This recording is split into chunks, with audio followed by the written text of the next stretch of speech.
Dios les bendiga, mis hermanos. Bienvenidos una vez más a la transmisión de en vivo del Último Mensaje Radio, el Último Mensaje TV. Que la paz de Dios sea con ustedes, hermana. Bienvenida, Dios les bendiga. ¿Cómo se sienten esta noche? Buenas tardes, hermano. Buenas tardes a todos y cada uno de ustedes. Estoy feliz nuevamente por estar aquí con ustedes y con todos los hermanos y todos los amigos que nos están viendo para presentar otro tema más del pastor Arturo Quintero. Así es, el pastor está preparado y listo para compartir con ustedes, nuestros queridos televidentes, y con la iglesia aquí de Mesquite, la palabra de nuestro Dios, que sin duda hoy será un mensaje poderoso también, hermano. Amén, eso esperamos, y no solo eso, sino porque estamos seguros de que Dios a través del Espíritu Santo lo está transformando, lo está inspirando y más que nada lo está aconsejando para que dé las palabras correctas que Dios quiere para nosotros en este día. Amén, así es que recuerde que todo este ciclo de conferencias están siendo registradas y están quedando grabadas ahí en el canal del Último Mensaje en YouTube, así es que usted puede también verlos luegamente, puede compartirlos para que así las demás personas puedan ser bendecidas grandemente. Así es que ya estamos listos, hermana, para transmitir la palabra de Dios en vivo en esta hora. Sí, así que los que nos están viendo en Facebook pueden entrar también a YouTube y lo pueden compartir con sus amigos, familiares. Así es que, hermano Bayro, pasamos adentro. A causa de la situación profética en la cual fuimos llamados a surgir y a causa de la necesidad de que hubiese una organización para que este mensaje pudiese continuar. Pero en realidad nuestro origen es un movimiento. Los adventistas fueron llamados a existir y eran adventistas de todas las denominaciones cristianas que había en Estados Unidos. En realidad los adventistas fueron llamados a existir a causa de una profecía, y eso es lo que les voy a mostrar esta noche. Una profecía, el cumplimiento de una profecía hizo que esta iglesia surgiera. No la iglesia, sino el movimiento.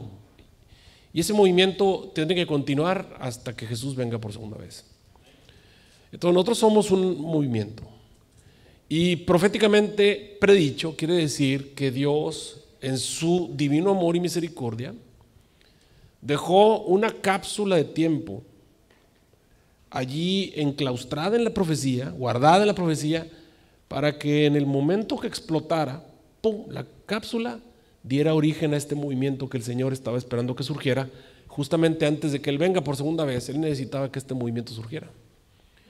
Así que Él dejó una bomba en la Biblia, dejó una bomba ahí oculta en la Biblia, esperando el momento de explotar. Y cuando esa bomba explotó, ¡pum!, entonces surge el movimiento adventista.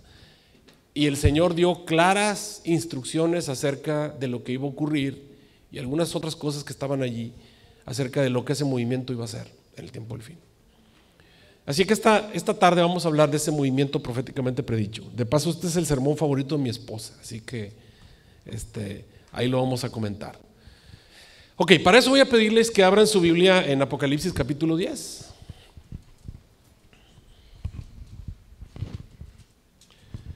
Apocalipsis capítulo 10 forma parte de las 7 trompetas. Pero esta semana yo les estoy dando a ustedes una revoltura aquí de varias series. Les estoy hablando de la crisis final. En Apocalipsis capítulo 10 aparece una visión de un ángel fuerte, dice el versículo 1, Apocalipsis 10, 1. Y vi otro ángel fuerte descender del cielo, cercado por una nube, el arco celeste sobre su cabeza, y su rostro era como el sol y sus pies como columnas de fuego.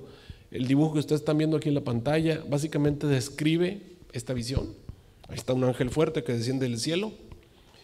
Y tenía en su mano, dice el versículo 2, un librito abierto.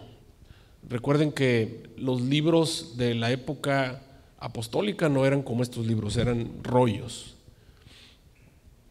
Un librito abierto. Este librito, a diferencia de los libros normalmente, este librito está abierto, no está cerrado. Tenía un librito abierto, dice, y puso su pie derecho sobre el mar y el izquierdo sobre la tierra. Ahí está la misma escena, ustedes la pueden ver, el derecho sobre el mar, el izquierdo sobre la tierra. Y clamó con grande voz, como cuando un león ruge. Y cuando hubo clamado, dice la Biblia, 7 truenos hablaron sus voces. Acá en la parte izquierda, en el dibujo, ustedes pueden ver 7 truenos ahí dibujados. 7 truenos hablaron sus voces. Y cuando los 7 truenos hubieron hablado sus voces, versículo 4, yo iba a escribir, pero oí una voz del cielo que me decía, sella las cosas que los 7 truenos han hablado y no las escribas. Entonces, las profecías de los 7 truenos que aparecen allí en la pantalla, no le fue permitido a San Juan escribirlo, lo que escuchó. Hay una cita del Espíritu de Profecía hablando acerca de ciertas profecías que en el tiempo del fin vamos a entender, obviamente, pero estas ni siquiera fueron escritas. Pero quiere decir que todavía va a haber profecía en el tiempo del fin, va a haber profecía todavía. Dice ahí, no las escribas, versículo 5, y el ángel que vi estar sobre el mar y sobre la tierra levantó su mano al cielo, versículo 5, ahora el 6, y juró en nombre del que vive. Para los que acaban de llegar, estamos en Apocalipsis 10, estamos leyendo todo el capítulo, Apocalipsis 10, versículo 6. Este ángel fuerte levanta su mano al cielo y jura por el que vive para siempre jamás, que ha creado el cielo y las cosas que están en él, y la tierra y las cosas que están en ella, y el mar y las cosas que están en él, que el tiempo no va a ser más. Versículo 7. Pero en los días de la voz del 7º ángel, cuando él comience a tocar la trompeta, el misterio de Dios se consumará como él lo anunció a sus siervos los profetas. Y la voz que oí del cielo, que hablaba otra vez conmigo, me decía, ve, toma el librito abierto de la mano del ángel que está sobre el mar y sobre la tierra. Y fui al ángel diciéndole que me diese el librito, y él me dijo, toma y trágalo, y te va a amargar tu vientre, pero en tu boca será dulce como la miel. Y tomé el librito de la mano del ángel y lo devoré, y fue dulce en mi boca como la miel, pero cuando lo hube devorado me amargó el vientre. Versículo 11. Y él me dijo, es necesario que otra vez profetices a muchos pueblos, gentes, lenguas y reyes. El 4 siempre es totalidad. Ok, ¿qué quiere decir esto? Bueno, esta profecía básicamente nos está enviando a varios lugares. Para empezar, tenemos que identificar a este ángel fuerte. ¿Quién es este ángel fuerte? El juramento que hace en nombre del Creador nos dice quién es. Nadie puede jurar en nombre del Creador más que el Creador mismo. Amén. Nadie puede jurar en nombre del Creador sino el Creador mismo. O sea, ningún ser creado puede jurar en nombre del Creador, solamente el Creador mismo.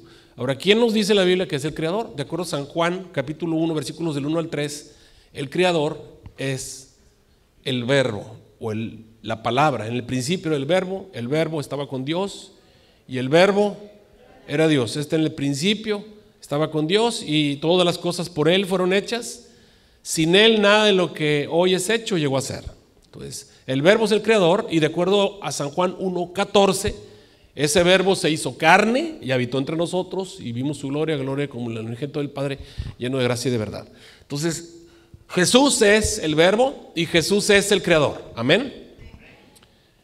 Por lo tanto, ya sabemos quién es este ángel fuerte. Este ángel fuerte es el Creador, es Jesús. Jesús. Ahora, veamos algunos detalles de esta visión. Para empezar, el arco celeste, el arco iris.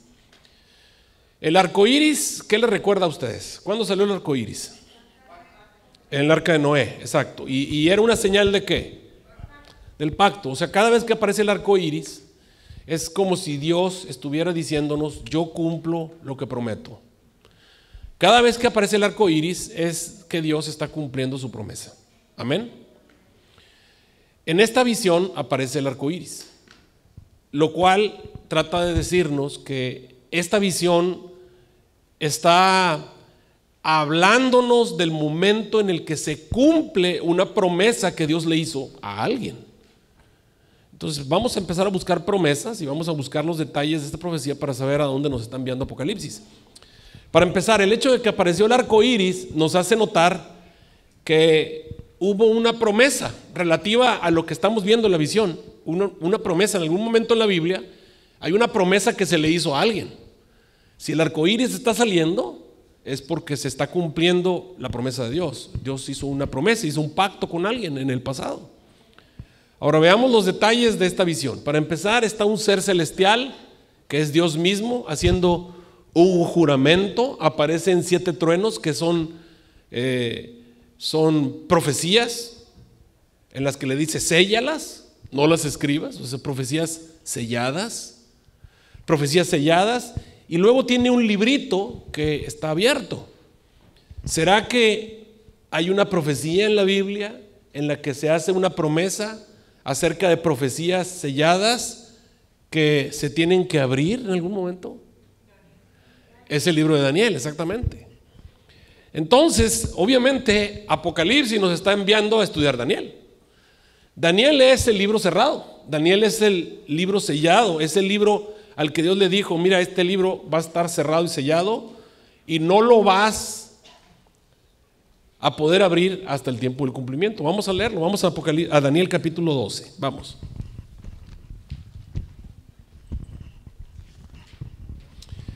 Cuando nosotros vamos a Daniel capítulo 12, ahí podemos ver que efectivamente el libro de Daniel, especialmente las partes proféticas, porque todo el mundo entiende las historias de Daniel, o sea, todo el mundo entiende el foso de los leones, todo el mundo entiende esa historia, cuando los arrojaron en el horno de fuego, también todo el mundo entiende esa historia. Entendemos las historias, pero dentro de esas historias también hay profecías. Entonces, lo que estaba sellado y cerrado eran las profecías del libro de Daniel, eso es lo que estaba cerrado y sellado. Pero mira lo que el Señor dijo ahí en Daniel 12, veamos cómo está sellado. Daniel capítulo 12 comienza con una serie de maravillas, Si ustedes hablan su Biblia allí, se van a encontrar con una serie de maravillas. Capítulo 12, versículo 1. En aquel tiempo, dice la Biblia, se levantará Miguel, aquí lo puse como número 2, se levanta Miguel, el gran príncipe que está a favor de los hijos de tu pueblo, y será tiempo de angustia, cual nunca fue desde que hubo gente hasta entonces. Pero en aquel tiempo será libertado tu pueblo, todos los que se encuentren escritos en el libro. Y muchos de los que duermen en el polvo de la tierra serán despertados, unos para vida eterna, otros para vergüenza y confusión perpetua. 3. Y los entendidos, dice el versículo 3, resplandecerán como el resplandor del firmamento, y los que enseñan la justicia, la multitud, como las estrellas a perpetua eternidad. Versículo 4.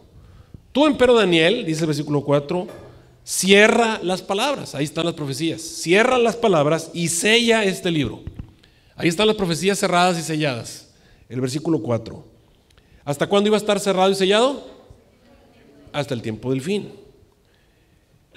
Hasta el tiempo del fin. Pasarán muchos, ¿y qué va a pasar en el tiempo del fin? Se va a multiplicar la ciencia. Ok, noten. El Señor le dijo a Daniel: mira, Daniel, estas profecías que tú escribiste de tu libro, todas esas profecías están cerradas y selladas, y es una cápsula en el tiempo, cerrada y sellada, y se va a abrir ¿cuándo? En el tiempo del fin, en el tiempo del cumplimiento, en la época en la que la ciencia se aumente. En Apocalipsis 10 aparece un ángel con el arco iris arriba, dando a entender que se está cumpliendo una promesa relativa a unas profecías cerradas. Por eso aparecieron los 7 truenos que hablaron sus voces. Unas profecías cerradas. Ahora el librito está abierto. Entonces el Señor nos presenta una escena del momento en que el librito se abre y se le ordena a Juan comerse ese libro. Evidentemente Apocalipsis 10 nos da instrucciones acerca de lo que va a pasar cuando se cumpla la promesa relativa hecha a Daniel de que su libro se iba a abrir.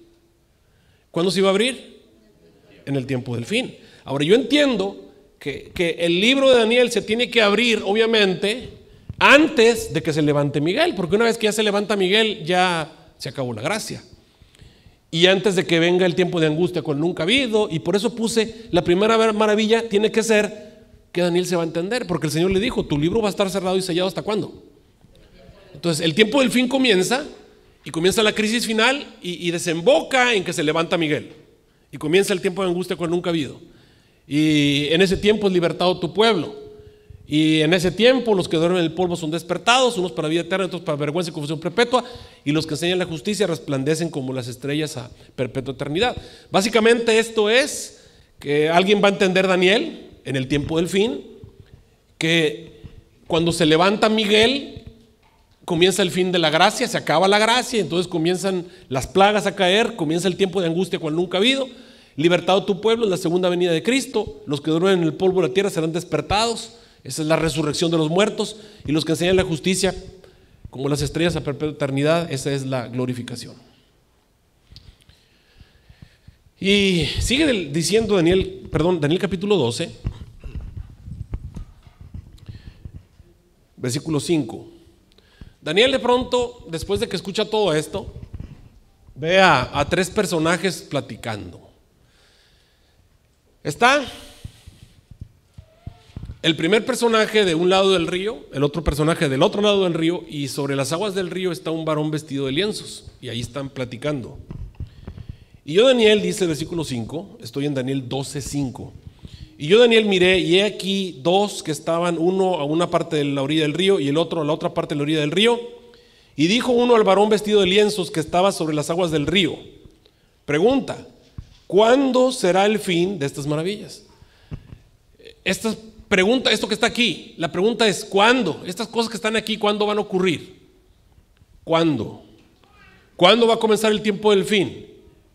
Y en el tiempo del fin tu libro se va a entender, Daniel, le dijo el Señor. ¿Cuándo se va a levantar Miguel? ¿Cuándo? Y tú y yo sabemos que estos eventos no son simultáneos, se siguen uno después de otro y obviamente abarcan un periodo de tiempo bastante largo. Pero la pregunta es, ¿cuándo será el fin de estas maravillas? Y la respuesta es, versículo 7 en adelante. Y oí al varón vestido de lienzos. Fíjate, este varón vestido de lienzos está parado sobre las aguas del río. A ver, ¿a quién le recuerda a ustedes a alguien parado sobre el agua? ¿Pedro? ¿Le recuerda a Pedro parado sobre las aguas del agua? Yo me acuerdo que Pedro se hundió. El que estaba parado sobre el agua fue Jesús, ¿verdad? Pedro se dio unos pasitos y luego se hundió. Ok, entonces es Jesús una vez más. Nota, el mismo que dio la profecía en Daniel 12 es el mismo que aparece para hablar del cumplimiento de ella en Apocalipsis 10. ¿Y cómo sé que es Jesús? Sigue leyendo ahí. Oí al varón vestido de lienzos que estaba parado sobre las aguas del río, el cual alzó su diestra y su siniestra al cielo. Nota, las dos manos al cielo. ¿Y por qué en Apocalipsis nada más tiene una alzada? Porque todavía no se ha cumplido completamente la profecía. Nos presenta el cumplimiento parcial.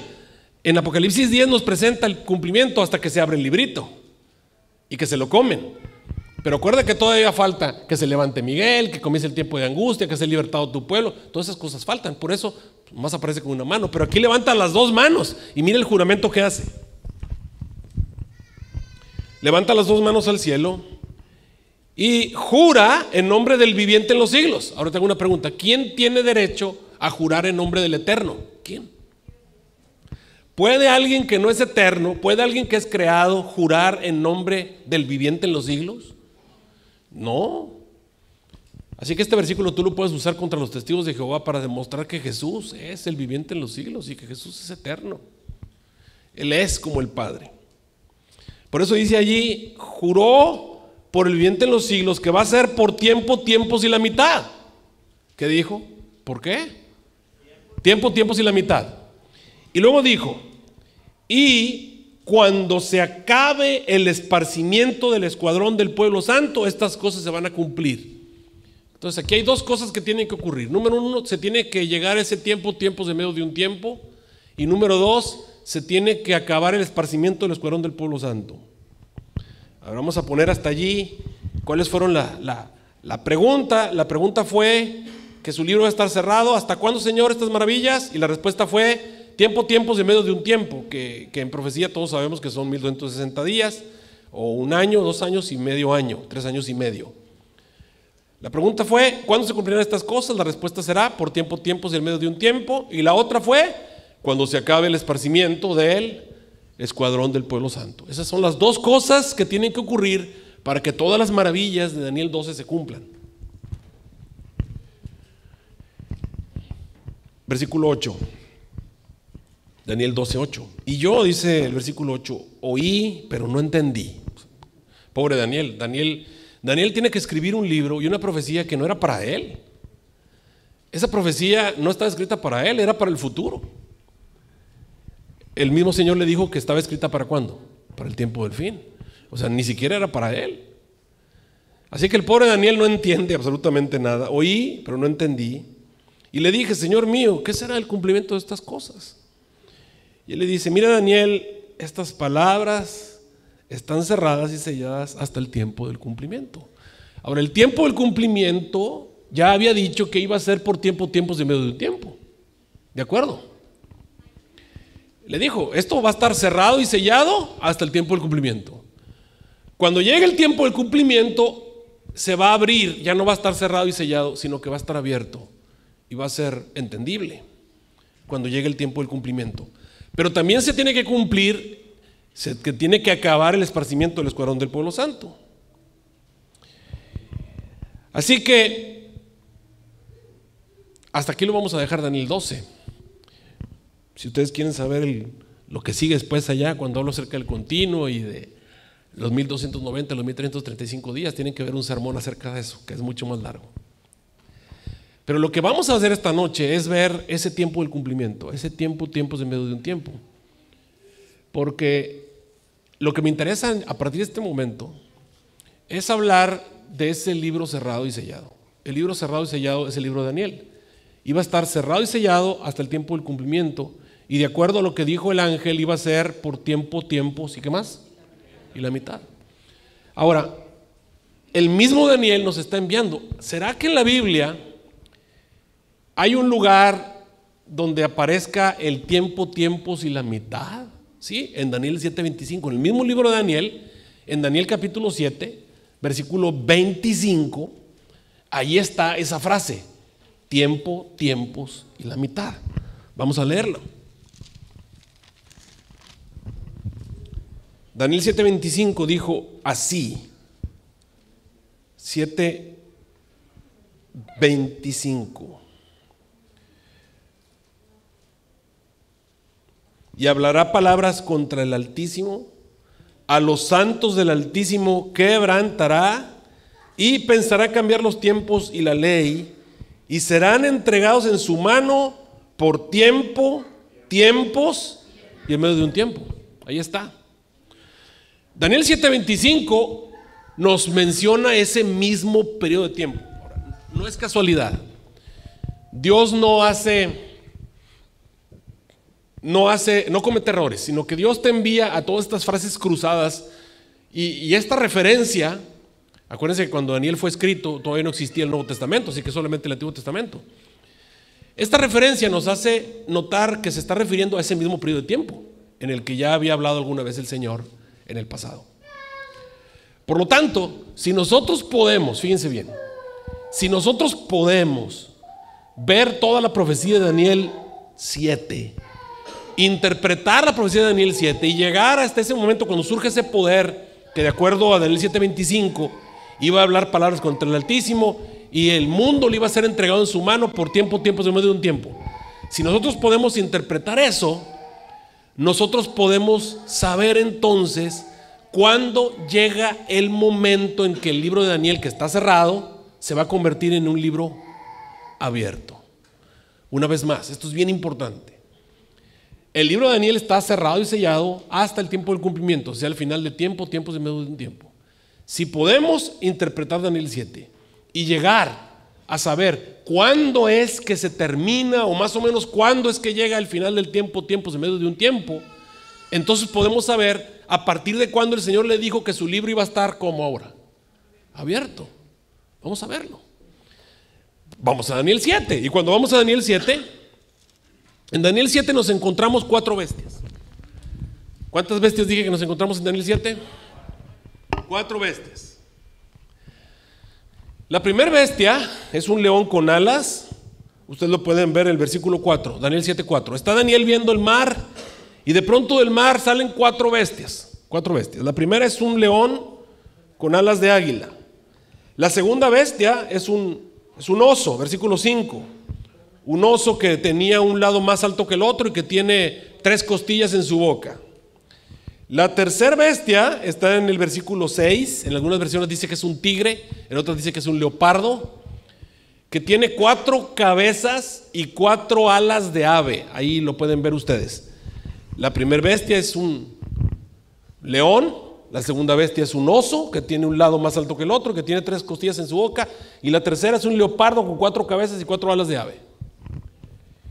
La cuarta bestia, esta sí la vamos a leer con detalle, aparece en el versículo 7. Daniel 7:7. Después de esto miraba yo en las visiones de la noche, dice el versículo 7, y he aquí la cuarta bestia, dice la Biblia, espantosa y terrible. Acordándome de mis pecados cuando estaba en la universidad, ahí mis compañeros y yo le pusimos a una muchacha la cuarta bestia, porque era espantosa y terrible, ¿no? Y en gran manera fuerte, dice, la cual tenía unos dientes grandes de hierro, devoraba y desmenuzaba las obras, hollaba con sus pies, y era muy diferente de todas las demás bestias que habían sido antes que ella, y tenía 10 cuernos. Versículo 8. Estando yo contemplando los cuernos, he aquí otro cuerno pequeño subía entre ellos, y delante de él fueron arrancados 3 cuernos de los primeros. Y he aquí que este cuerno tenía ojos como ojos de hombre, una boca que hablaba grandezas. Entonces, obviamente Daniel ve esta visión y quiere saber qué cosas son estas bestias. 4 bestias, un león con alas, un oso con un lado más alto que el otro y 3 costillas en la boca, y un leopardo con 4 cabezas y 4 alas de ave, y especialmente ese dragón que aparece atrás, esa bestia espantosa y terrible con uñas y que tiene 10 cuernos en su cabeza, y que de pronto le sale un cuerno que crece y tiene ojos y boca y habla grandezas. Y Daniel recibe ayuda. Vamos a ver qué fue lo que le dijeron. Versículo 16 en adelante, estamos en Daniel 7:16. Me acerqué a uno de los que ayudaban, a uno de los ayudantes, a uno de los que asistían, y le pregunté la verdad acerca de todo esto. Y me habló y me declaró la interpretación de las cosas. Ahora viene a explicarle la interpretación de las cosas. Y dijo, versículo 17, estas grandes bestias, las cuales son 4. ¿Cuántas son las bestias, hermanos? ¿Y el 4 qué quiere decir? Totalidad. Y es curioso porque desde Daniel hasta nuestros días no va a haber más bestias más que esas 4. Como esas bestias, porque hay otras bestias, pero no exactamente como estas. Estos 4 bestias van a ser 4 imperios mundiales. Y desde Daniel hasta nosotros, 4 imperios mundiales solamente. La totalidad de los imperios mundiales.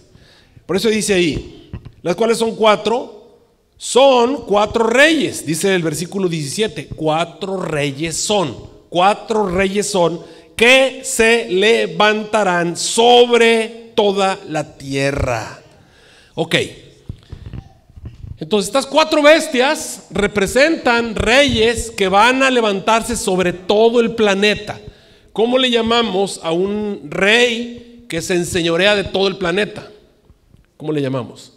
Le llamamos un reino mundial, o un rey mundial, un emperador, un imperio. Estos reyes, estos 4 reyes, el león con alas, el oso con un lado más alto que el otro y las costillas en su boca, el leopardo con 4 cabezas y 4 alas de ave, y la bestia espantosa y terrible, representan 4 reinos que se van a levantar sobre todo el mundo. Ok. Esto es un pastelito, es un piece of cake. ¿Por qué? Porque desde Daniel hasta nuestros días solamente ha habido 4 imperios mundiales reconocidos. Si hablamos del primer imperio mundial desde Daniel hasta nosotros, ese león con alas estaría representado por el reino de Babilonia. Babilonia comenzó a reinar desde el 605 y llegó hasta el año 538 a.C. Y el león con alas era un símbolo típico de Babilonia. Así que Babilonia es el primer imperio mundial. El segundo imperio mundial es el reino que le quitó el poder a Babilonia, es el imperio de Medo-Persia. Ahora es curioso que ese oso tenía un lado más alto que el otro. Eso quiere decir que eran 2 reinos. Uno era más fuerte que el otro. El reino de Media era más débil que el reino de Persia. Esos son los 2 reinos mundiales. Y el reino de Persia comenzó a reinar desde el 538 hasta el 339. Los teólogos llegan a decir que las costillas que tenía en su boca son los imperios o los reinos que conquistó antes de llegar a Babilonia, que serían Libia, Etiopía y Egipto. Pero entonces nos iríamos con la siguiente bestia, que es un leopardo que tiene 4 cabezas y 4 alas de ave. Y eso está representado por el imperio griego. Los griegos conquistaron, vamos a decir así, la tierra cuando vencieron a los persas y a los medos en el 339 antes de Cristo. Recuerden que antes de Cristo vamos hacia atrás. Hasta el año 158 Grecia reinó, en la época de Alejandro el Grande. Cuando Alejandro el Grande murió, su imperio se dividió en 4. Por eso dice que tenía 4 cabezas y 4 alas de ave. Por eso estas 4 cabezas representan la división del imperio griego en 4. Casandro, Lisímaco, Seleuco y Ptolomeo, los generales de Alejandro, vencieron a Antígono, que era el quinto, el que quería tener todo el imperio, y finalmente se quedaron en 4. 4 imperios mundiales. Se cumplió la profecía. Muy bien, hasta ahí vamos bien. Pero ¿cuál es la 4ª bestia? Y entonces Daniel se acerca a uno de los que ayudan y le pregunta, versículo 19. Entonces, dice el versículo 19, Daniel 7:19, entonces tuve deseos de saber la verdad acerca de la 4ª bestia. Ahora vamos a hablar acerca de ¿qué bestia? La 4ª bestia, que es tan diferente de todas las otras, espantosa en gran manera. Tenía dientes de hierro, uñas de metal, devoraba, desmenuzaba, las obras hollaba con sus pies. Asimismo, acerca de los 10 cuernos. Y quiere saber todo lo relativo a esa bestia. Entonces el hombre viene y le dice cuál es la 4ª bestia. Vámonos al versículo 23. Versículo 23. La 4ª bestia, versículo 23, Daniel 7:23. La 4ª bestia será un 4º reino en la tierra, un 4º reino en la tierra, el cual será más grande que todos los demás reinos, y a toda la tierra devorará y la hollará y la despedazará. Si lo demás, hermanos, era un pastelito, era piece of cake, esto es un flan. Esto está fácil de comer. Facilito, porque mira, a lo mejor tú no estás de acuerdo que el primer imperio sea Babilonia o Medo-Persia o Grecia, a lo mejor no estás de acuerdo. Pero cuando el ángel o el que está ayudando allí te dice que la 4ª bestia, que es la que nos importa, la 4ª bestia es el reino más grande que se ha levantado sobre la tierra y que nunca va a haber otro más grande que ese. Todo el mundo estamos de acuerdo y no hay duda al respecto que el imperio mundial más poderoso, más trascendente, más grande, más largo que se ha levantado algunas veces sobre la tierra es Roma, el imperio romano. Así que este dragón, esta bestia espantosa y terrible que tiene uñas de metal y que tiene 10 cuernos y un cuerno pequeño sobre su cabeza, no tenemos duda alguna que es Roma. ¿Por qué? Porque Roma es el imperio más grande que alguna vez se ha levantado. Fíjense, Roma comenzó a reinar desde el año 158 antes de Cristo, o sea, casi 160 años antes de Jesús, y reinó hasta el 476 después de Cristo. Si tú le sumas los 158 al 476, estamos hablando de más de 600 años de dominio de todo el planeta. Todos los demás reinos duraron menos de 200 años, unos que hasta menos de 100 años duraron, pero este imperio duró 600 años. Estamos hablando de más de medio milenio. Ahora, ¿qué parte del mundo fue conquistada por Roma? Pues todo lo que se conocía. Roma, las tropas romanas llegaron a todo el planeta. Todo lo verde era Roma. Ahí esas divisiones, esas rayitas no existían. O sea, nada de estas rayitas para decirte que aquí está Italia, nada de esto existía. Todo fue conquistado. Y aquí te falta, obviamente, la parte de la India, te falta el norte de África, que sería Egipto. todo eso fue conquistado por Roma. Roma es el imperio más grande que alguna vez ha existido. Sigamos leyendo qué dijo el ángel. Estamos en Daniel 7, versículo 23. La cuarta bestia será un cuarto reino en la tierra, el cual será más grande que todos. A toda la tierra devorará, la hollará y la despedazará. Versículo 24. Daniel 7, 24. Y los 10 cuernos, ahora sí ya nos vamos a meter en los 10 cuernos. Déjame ponerte la imagen de los 10 cuernos, ahí va. Los 10 cuernos significan que de aquel, o sea, de Roma, lo dice bien claro, de aquel reino, significan que de aquel reino se levantarán otros 10 reyes. Ok.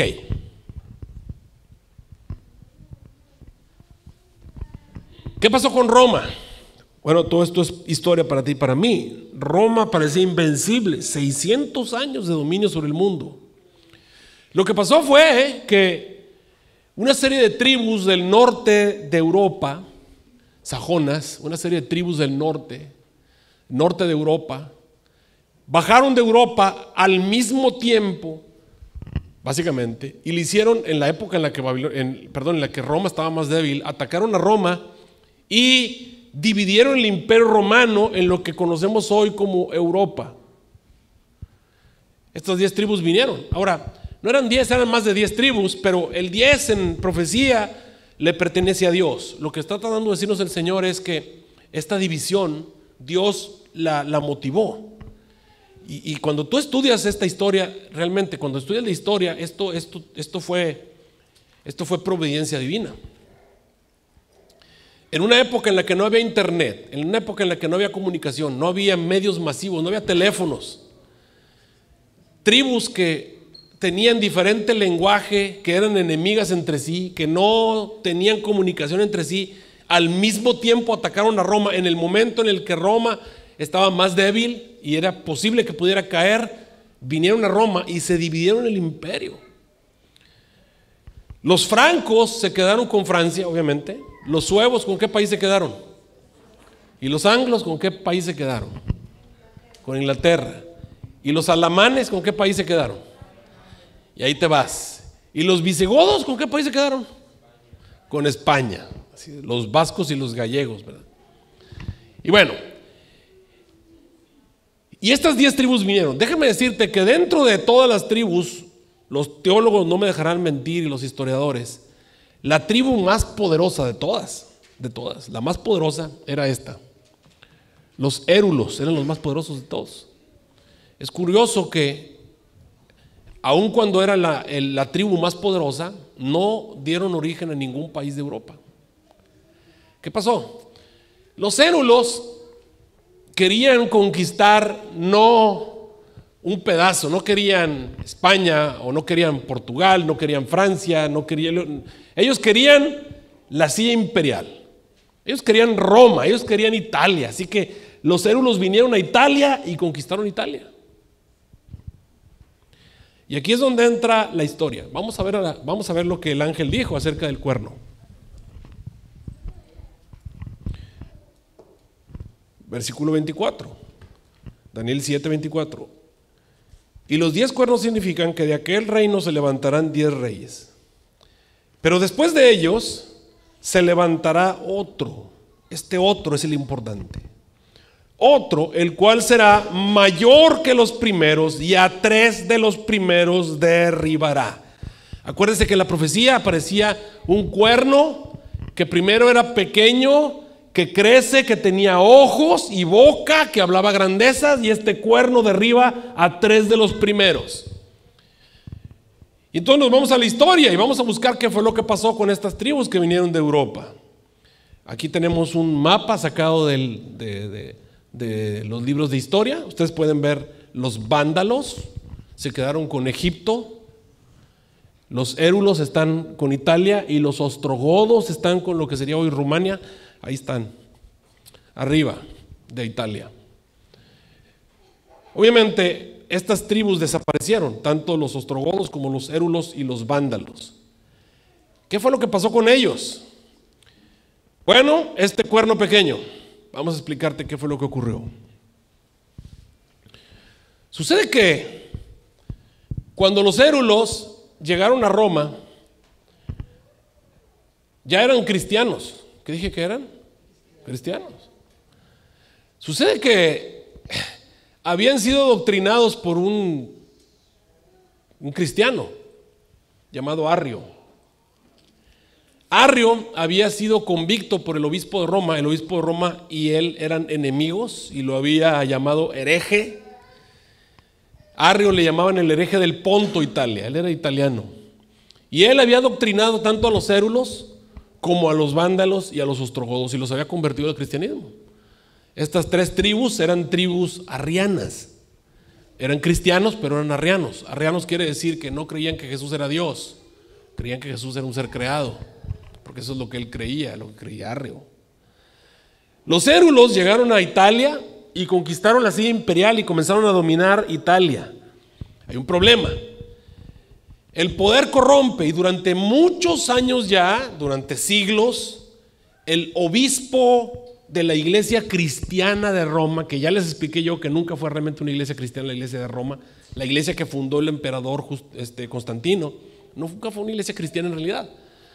El obispo de la iglesia cristiana en Roma estaba acostumbrado a ser el pastor de todo el clero de Roma, de la crema innata de la sociedad. Estaba acostumbrado a todos los círculos de poder y estaba acostumbrado a codearse con el mismísimo emperador.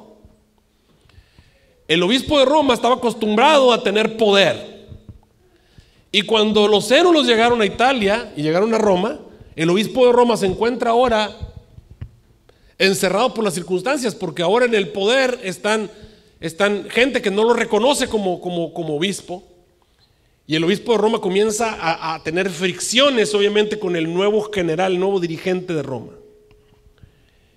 Y el obispo de Roma comienza a buscar la manera de quitarse de encima a los érulos.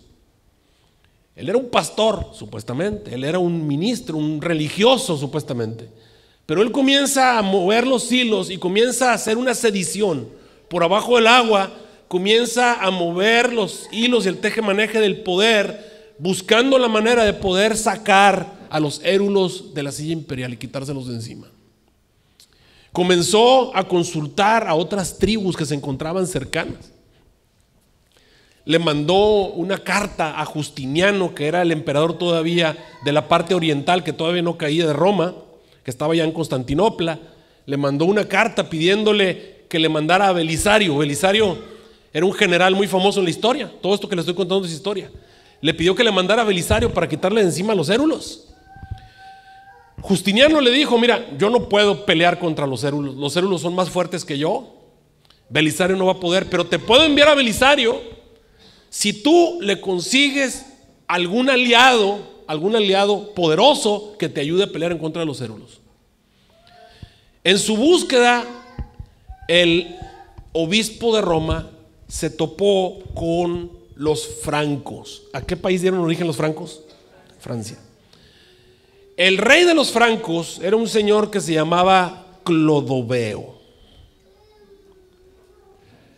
A este señor Clodoveo, todo esto es historia, lo mandó traer el obispo de Roma.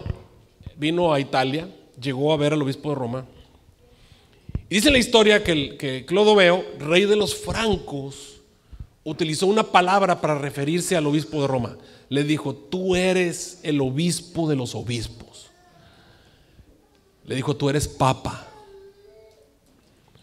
Y al obispo de Roma le gustó la palabra. Desde entonces al obispo de Roma le llaman el papa. El papa quiere decir el obispo de los obispos. Y entonces Clodoveo le dijo al obispo de Roma, le dijo: mira, mis ejércitos están a tu disposición. ¿Tú quieres pelear contra los érulos? ¿Te los quieres quitar de encima? Ok, yo me uno con Belisario y juntos vamos a pelear contra él. Entonces el obispo de Roma le manda a decir a Justiniano: mándame a Belisario. Y eso fue un hecho. Belisario vino con sus ejércitos.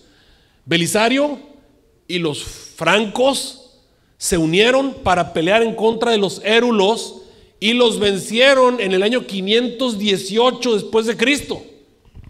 Los érulos fueron acribillados, desterrados, muertos, borrados de la faz de la tierra. El obispo de Roma estaba de plácemes. Nada más que hay un problema. El problema es que los vándalos, ya vieron que los vándalos estaban en el norte de África, estaban en lo que era Egipto. Los vándalos consideraban a los érulos y a los ostrogodos los consideraban hermanos. ¿Por qué? Porque eran arrianos también. Los vándalos se enojaron con el obispo de Roma y decidieron destruir todos sus seguidores y acabar con todo su poder. Así que se vinieron en una campaña desde el norte de África, cruzando por el Medio Oriente hacia Europa, y por donde pasaban quemaban, robaban, destruían. ¿Cómo le llamamos a todo ese tipo de cosas? Vandalismo. Bueno, de ahí viene la palabra vandalismo. Los vándalos venían destruyendo todo lo que se encontraba. Esto fue una crisis. Entonces Belisario y Clodoveo, el rey de los francos, salieron para enfrentar a los vándalos, a los cuales guerrearon contra ellos y los destruyeron 2 años más tarde. En el 520 los vándalos fueron eliminados. Quiero que entiendas que estas dos tribus habían llegado a conquistar una parte de Europa, una parte de Roma, y se habían quedado con esa parte de Roma, y ya ellos eran amos y señores de ese territorio, dominaban ese territorio. Pero ahora, con el ejército que el obispo de Roma había conjuntado, lograron acabar con ellos. Los ostrogodos aprovecharon el tiempo en el que Roma se quedó sin Belisario y los francos, y llegaron a Roma dirigidos por Alarico y Genserico, y todos los terminados en Ico, ¿verdad? Porque muchos. De hecho, tengo aquí un cuadro, a ver, por aquí creo que tengo un cuadro en el que está la escena donde los ostrogodos están entrando en Roma. Esta es la escena. Los ostrogodos saqueando Roma. Los ostrogodos llegaron a Roma también. Pero obviamente Belisario y los francos regresaron para pelear en contra del obispo, pelear en contra de los ostrogodos, y estuvieron peleando con ellos más de 10 años. Pudieron ver casi 18 años. Hasta el año 538 los ostrogodos fueron expulsados de Roma. A partir del año 538, el obispo de Roma se convirtió en el regente de Italia, vamos a decir así, en el nuevo rey de Italia. Pero estamos hablando de un pastor, de un religioso. Y no solamente pasó eso, sino que todas las tribus de Europa, recuerden que todas las tribus de Europa eran tribus pequeñas que habían venido y en una guerra de guerrillas habían eliminado al país más poderoso de la tierra, que era Roma. De pronto se dan cuenta que las tribus más poderosas, los érulos, los ostrogodos y los vándalos, fueron eliminados por el obispo de Roma, y el temor del obispo de Roma cunde por toda Europa, y todas las tribus que venían del norte le tenían miedo al obispo de Roma y comienzan a buscar su aprobación y comienzan a buscar que esté de acuerdo con ellos. Y como comenzaron a ser doctrinados con la misma religión que ya tenía Roma, que era cristiana, comenzaron a tenerle miedo al obispo de Roma, y el obispo de Roma se convierte entonces en el regente o en el rey de Europa. Y surge lo que nosotros conocemos en la historia como la Edad Media, la época en que el obispo de Roma comienza a tener ascendencia sobre todo el reino que era antes Roma, o todo el mundo. ¿Y qué fue lo que dijo el Señor que iba a pasar? Estamos en Daniel 7. Y dijo así, versículo 24: los 10 cuernos significan que de aquel reino se levantarán 10 reyes, y después de ellos se levantará otro, el cual será mayor que los primeros, y a 3 de los primeros derribará. Este cuerno que tiene ojos y boca, este es el papado. Sigamos leyendo versículo 25. Y este cuerno hablará palabras contra el Altísimo. Mira qué más va a hacer. A los santos del Altísimo quebrantará. Pregunto, ¿el papado persiguió cristianos? Sí. Mató más de 40 millones de personas en Europa, Sigo leyendo. A los santos del Altísimo quebrantará y pensará en cambiar los tiempos y la ley. Cambió Roma, estamos hablando Roma papal, cambió los tiempos.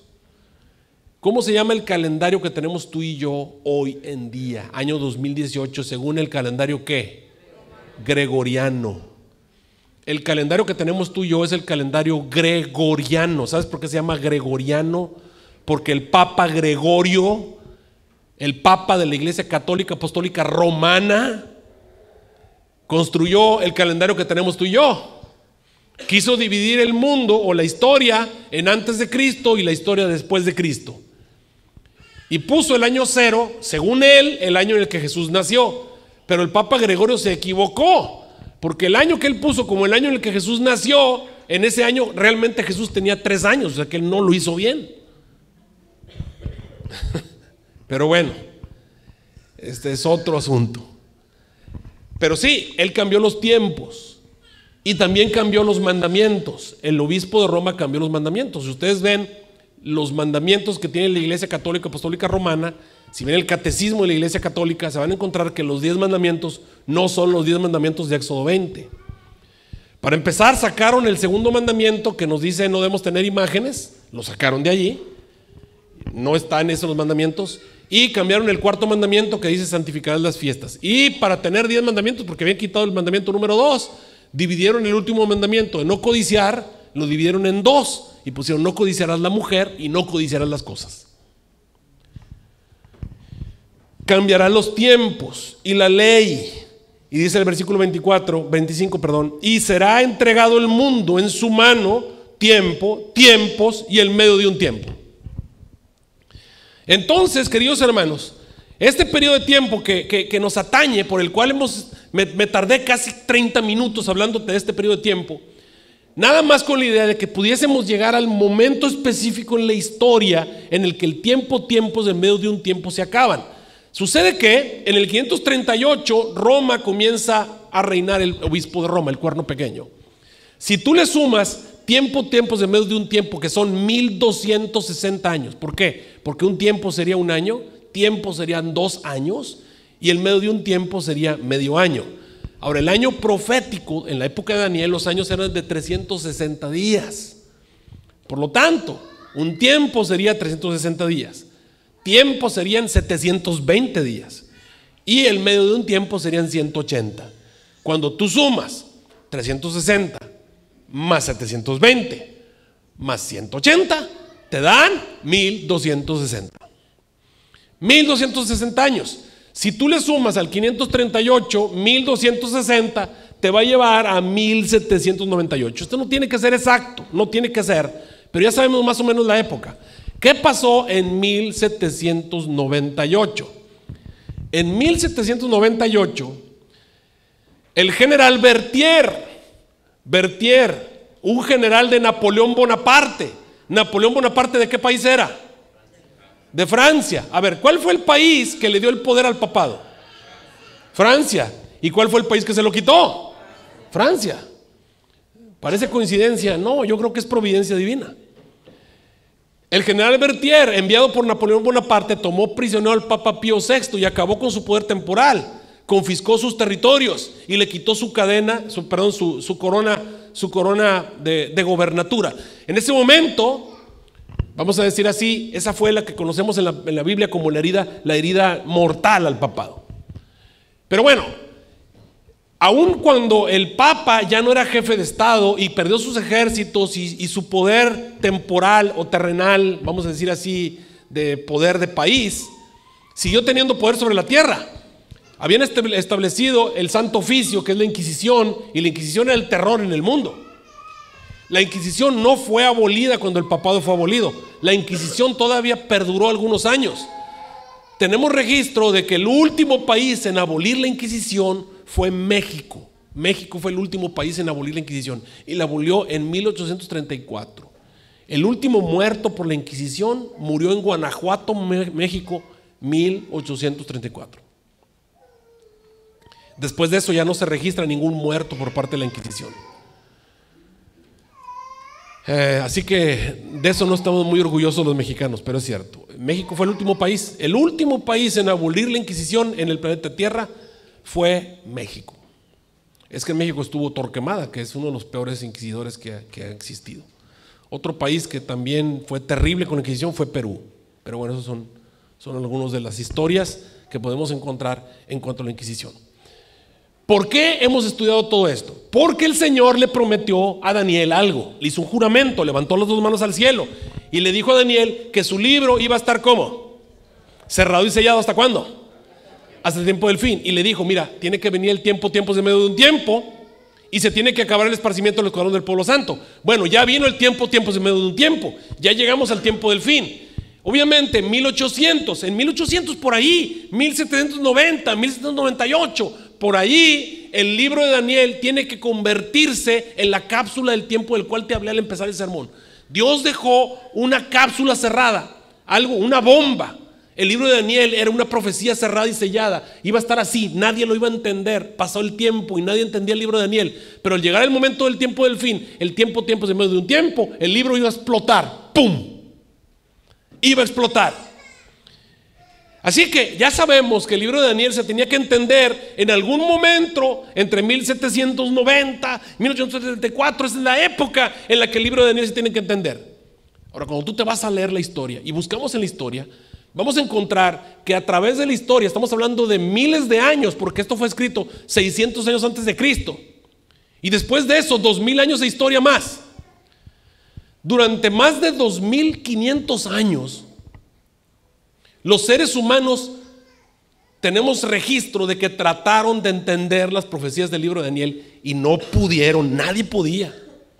Ni en la época de Cristo, ni en la época de los apóstoles, ni los reformadores, ninguno de ellos, ni en la época del Renacimiento, nadie lo podía entender.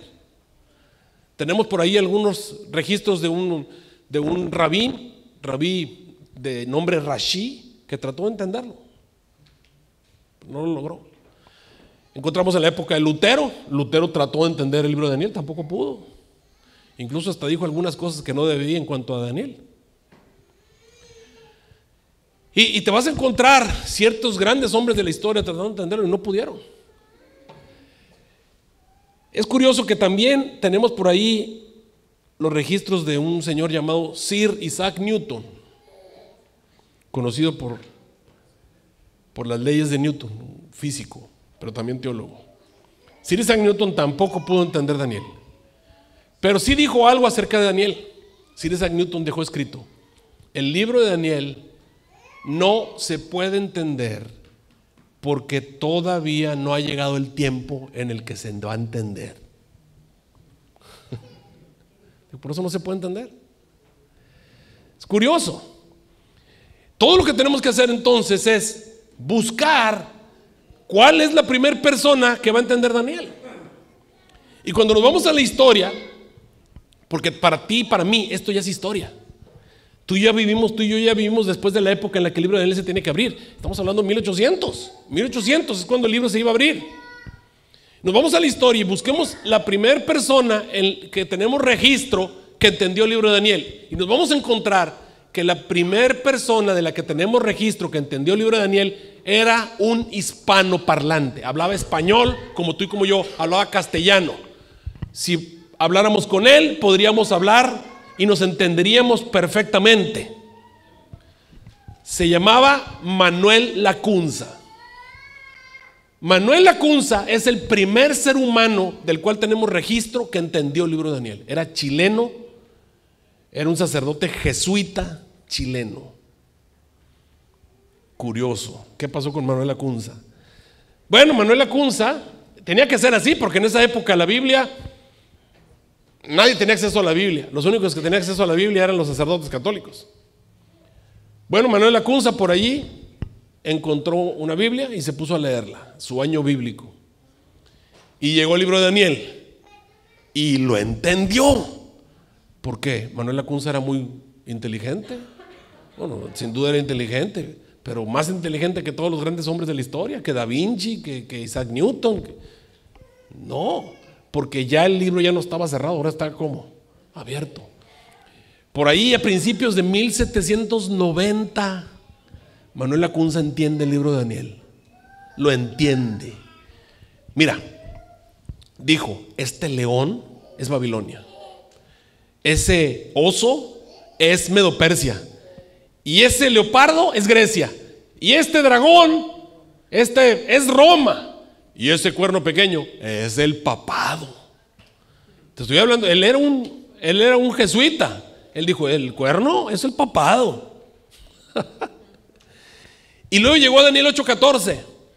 ¿Y sabes qué dijo? Dijo, los 1260 días se están terminando justamente ahora.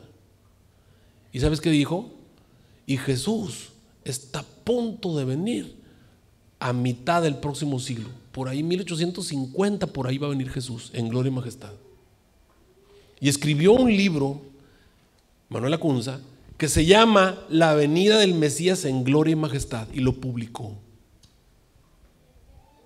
Aunque usted no lo crea, lo publicó. ¿Y qué pasó? Él estaba en Chile, imagínate. Todavía había Inquisición. Entonces, cuando sus colegas católicos leyeron, oye, ¿cómo que el cuerno es de Roma? Y que este es el papado, ¿qué te pasa, no? Entonces trajeron a Manuel Lacunza al Santo Oficio, lo amenazaron de muerte, confiscaron todos sus libros, los quemaron, trataron de destruirlo, pero no lo destruyeron todos. Todavía en internet, si lo buscas en Google, todavía encuentras el libro, por ahí lo tienen, el libro de Manuel Lacunza. ¿Qué hicieron con Manuel Lacunza? Bueno, a Manuel Lacunza dijeron, vamos a mandarlo a un lugar donde nomás le predique a los buitres. Bueno, nomás que ahí no hay buitres, ahí son cóndores, ¿verdad? Pero son grandotes, son unos buitres grandotes. Y lo mandaron por allá a los Andes, allá lo confinaron para que no tuviera acceso a nadie y que nadie pudiese escuchar las ideas de Manuel Lacunza. Pero él es la primera persona de la cual tenemos registro que entendió el libro de Daniel. La segunda persona de la cual tenemos registro que entendió el libro de Daniel es un obispo anglicano inglés allá en Inglaterra, se apellidaba Wilson. El obispo Wilson comenzó a leer el libro de Daniel y lo entendió cerca de 1800. Unos 8 años después de Manuel Lacunza, él entendió. ¿Y cómo sabemos? Porque él empezó a escribir unas homilías, que son unos sermones. Él predicaba de profecía y empezó a predicar en su iglesia, en su basílica y en su capilla, y comenzó a predicar y la gente comenzaba a reunirse en grandes multitudes. ¿Sabes qué decía? Decía, el león es Babilonia, el oso es Medo-Persia, el tigre o el leopardo es Grecia, y la otra bestia espantosa es Roma, y el cuerno pequeño es la Roma papal. Y Jesús está a punto de venir a mediados del siglo XIX, 1850, 1840 y tantos, por ahí va a venir Jesús. Y empezó a predicar con poder. ¿Y qué crees que pasó? El jefe de la iglesia anglicana, que es el rey de Inglaterra, empezó a recibir quejas de todos los colegas, otros pastores anglicanos que no sé si le tenían envidia o le tenían coraje, no sé, no les gustaba lo que estaba predicando el obispo Wilson. Así que lo mandaron traer y el rey le dijo, o dejas de predicar Daniel o te corto la cabeza, ¿qué quieres? Así que entonces el obispo Wilson quedó silenciado, ya no se habló más de Daniel y ahí acabó el asunto. ¿Qué necesitamos, hermanos? ¿Qué se necesita para que el libro de Daniel salga a la luz? ¿Qué se requiere para que todo el mundo lo entienda? Se requiere un país en el que haya libertad, un país donde no esté la Inquisición, donde no haya papa, y un país donde no haya rey, donde el ser humano pueda creer lo que se le antoje y pueda predicar lo que quiera. Pero estamos hablando de 1800. En 1800, ¿qué país de la tierra era así? El único país que era así era Estados Unidos de América. El único país. Pero en estos asuntos parece ser que los americanos se tardaron un rato, porque pasaron casi 20 años. Y la primera persona de Estados Unidos de la cual tenemos registro que entendió el libro de Daniel fue un señor que se llamaba Guillermo Miller, William Miller, que ya son terrenos conocidos para muchos de nosotros, ¿no es cierto? ¿Qué pasó? Pues Guillermo Miller se acababa de regresar a la fe cristiana y de pronto, estudiando el libro de Daniel, se topa con el libro de Daniel. No se lo quiso brincar porque todo el mundo se lo brincaba, se que lo leyó. ¿Y qué crees? Lo entendió. Lo entendió. ¿Por qué? Porque Guillermo Miller era muy inteligente. No, porque el libro ya estaba como, estaba abierto, ya no estaba cerrado, estaba abierto, y lo entendió. ¿Y sabes qué? Desde que lo entendió, dijo, bueno, este león, pues, Babilonia, el siguiente es Medo-Persia, y luego Grecia, y luego Roma, y este cuerno pequeño es el papado. Y llegó Daniel 8:14 y dijo, y Jesús viene 1843. ¿Y sabes qué? Le dio miedo.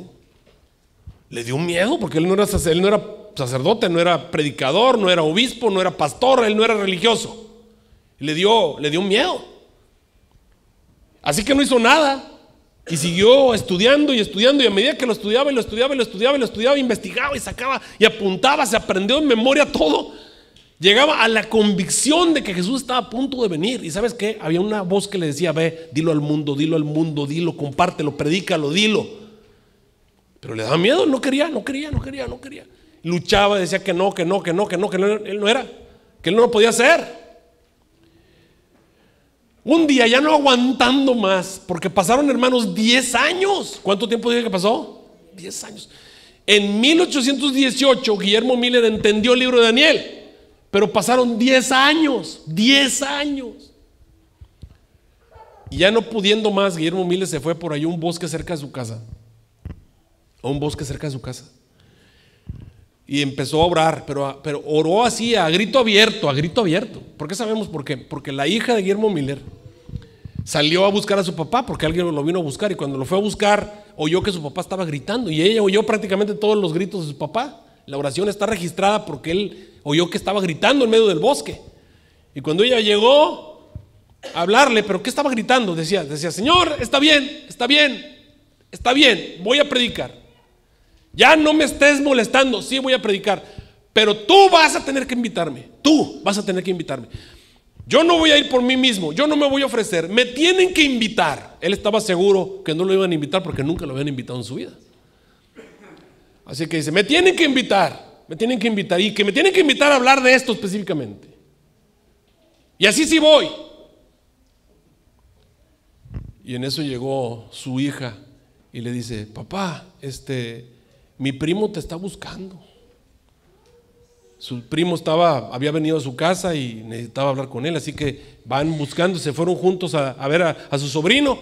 Y cuando llegaron, estaba su sobrino ahí desmontado del caballo y le dice, tío, no tenemos predicador este domingo y queremos que tú vengas a predicarnos. Todas esas cosas raras que estudias del libro de Daniel, ven a predicar porque no tenemos predicador.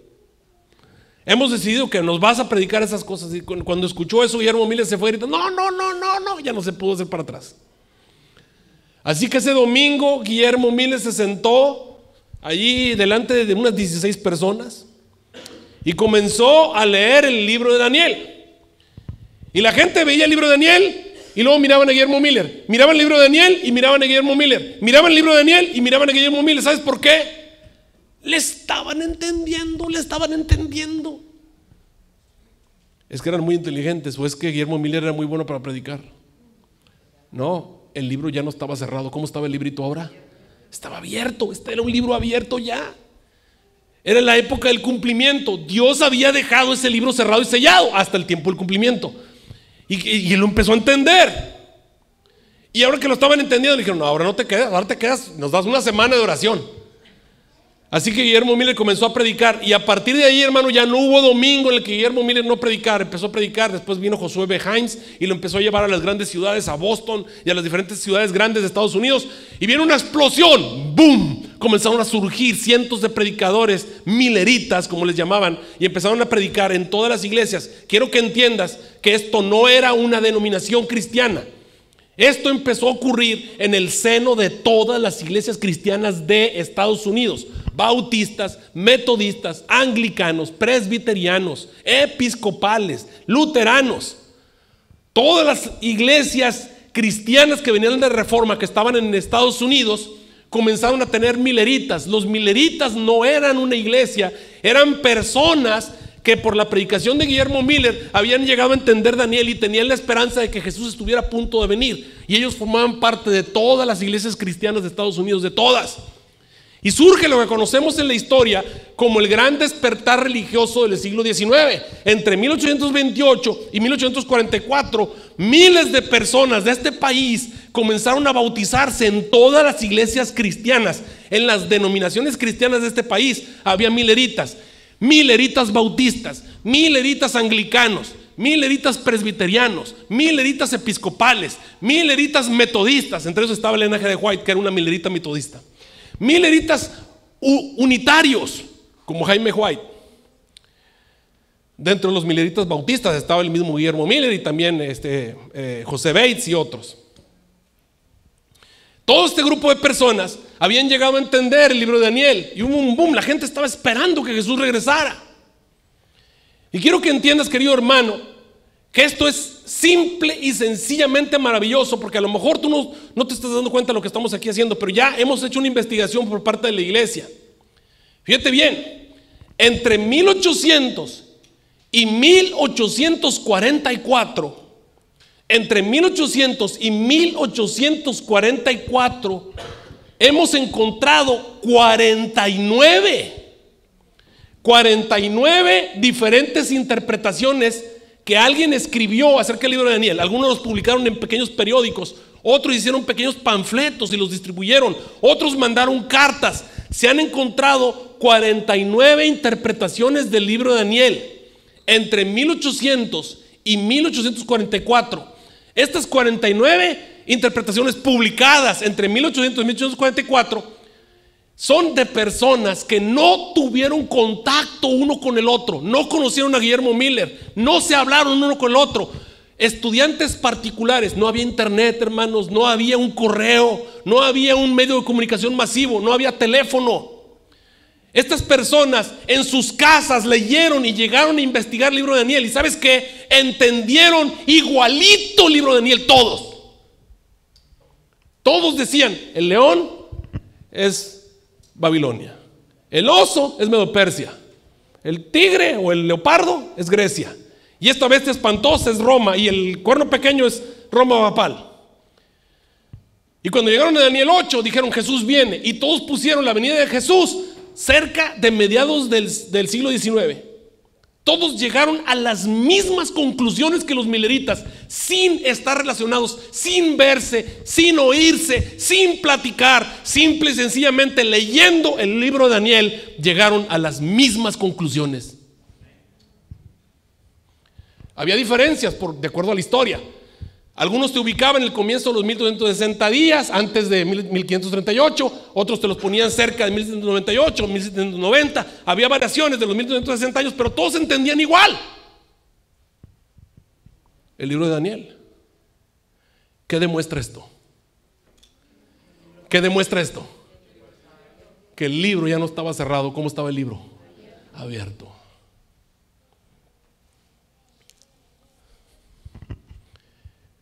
Fíjate lo que el Señor dijo.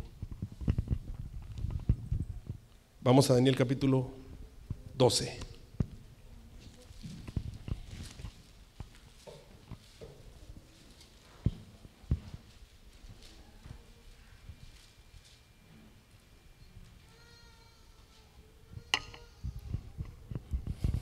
Versículo 8.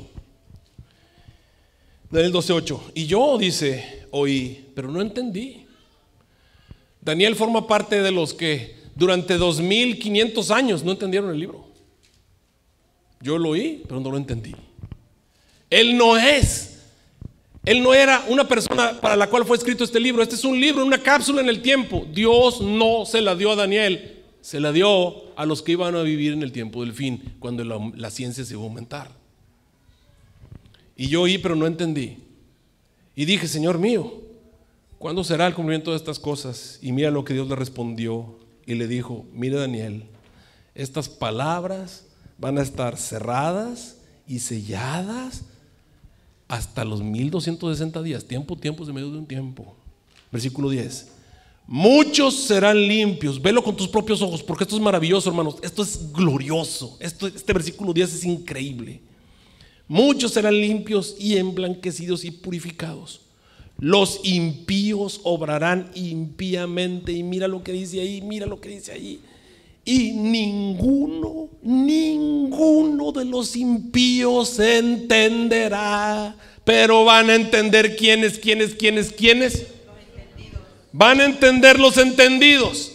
Mira, Daniel, tu libro es una cápsula del tiempo. Tu libro va a estar por 1260 días. Va a estar por 2500 años sin entenderse. Nadie lo va a entender. Va a estar en una cápsula del tiempo. Pero va a llegar el momento en que tu libro se va a abrir. ¡Pum! Se va a abrir. Los impíos no lo van a entender. Aun cuando sean cristianos, aun cuando sean bautistas, aun cuando sean metodistas, aun cuando sean anglicanos, aun cuando sean presbiterianos, aun cuando sean anabaptistas, aun cuando se llamen cristianos, van a leer el libro de Daniel y no lo van a entender porque son impíos. Los impíos no lo van a entender. Aun cuando se llamen cristianos, lo van a entender los entendidos, los contrarios a los impíos. ¿Quiénes son los contrarios a los impíos? Los justos, los santos. Los entendidos son los santos, los que son píos, los que son piadosos. Los impíos no lo van a entender, pero los piadosos lo van a entender. Los que son cristianos, los que tienen el amor de Cristo en su corazón, lo van a entender.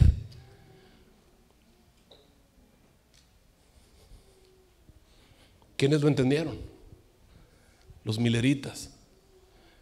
Los mileritas son los entendidos de Daniel capítulo 12. ¿Cuántas iglesias había? Un montón. Vivimos después de la apostasía. ¿Dónde está el pueblo de Dios? ¿Dónde está el pueblo santo? Está esparcido. El pueblo de Dios está esparcido.